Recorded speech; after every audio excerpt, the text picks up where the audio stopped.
சாய் பக்தர்களுக்கு என் அன்பு வணக்கங்கள். ஓம் சாய்ராம். என் அன்பு குழந்தையே, என்னவோ என் மனதிற்கு சரியாக படவில்லை என்று தான் இப்பொழுது உன்னிடத்தில் பேச வேண்டும் என்று வந்தேன்.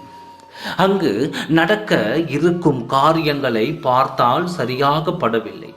நீ இருக்கக்கூடாது என்று வாழ்வில் உன்னை ஒதுக்கி வைத்துவிட்டு உன் துணையோடு உன் துணையை வைத்து கொண்டு அவர்கள் தனியாக வாழ வைத்து விடலாம் என்று நம்பி உன் துணையை இத்தனை காலம் பிரித்து வைத்து விட்டார்கள்.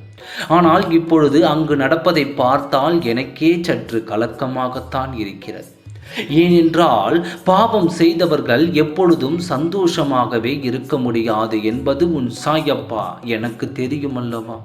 இத்தனை காலம் பிரித்து வைத்து உன்னையும் தனியாக வாழ வைத்து உன் வேதனைக்கு காரணமான இவர்களின் இல்லம் இருக்கும் நிலை எனக்கு சரியாக படவில்லை. அதை சொல்லத்தான் வந்தேன். எப்பொழுது வேண்டுமானாலும் உன் துணை உன்னை அழைத்து பேசலாம். அந்த நிலையில் தான் இருக்கிறார். ஏனென்றால் நீ மட்டும்தான் இருக்கிறாய் உன் துணைக்கு. இன்னும் 2 நாட்களில் உன் துணை உன்னை அழைத்து பேசுவார். அவரின் இல்லத்தில் இருக்கும் பிரச்சனைகளை சொல்லி உன்னிடம் கதறி அழப்போகிறார். உன் துணையோ சற்றென்று அங்கிருந்து வர முடியாத சூழ்நிலையில் இருப்பதால் அவரும் அங்கு தத்தளித்து கொண்டிருக்கிறார். உன் நினைவாக எப்படியாவது இதை பற்றி உன்னிடம் சொல்லியே தீர வேண்டும் என்று மனம் குழம்பிக் கொண்டிருக்கிறது. உன் துணை இதுவரை உன்னிடத்தில் எதையும் மறைத்தது இல்லை. ஆனால் ஒரு சிலர் உன் மனதை கலைத்து வைத்து உன் துணை உன்னிடம் பொய்யும் பித்தலாட்டமும் செய்து இருக்கிறார் என்று சொல்லியிருக்கிறார்கள். அதையெல்லாம் நம்பாதே.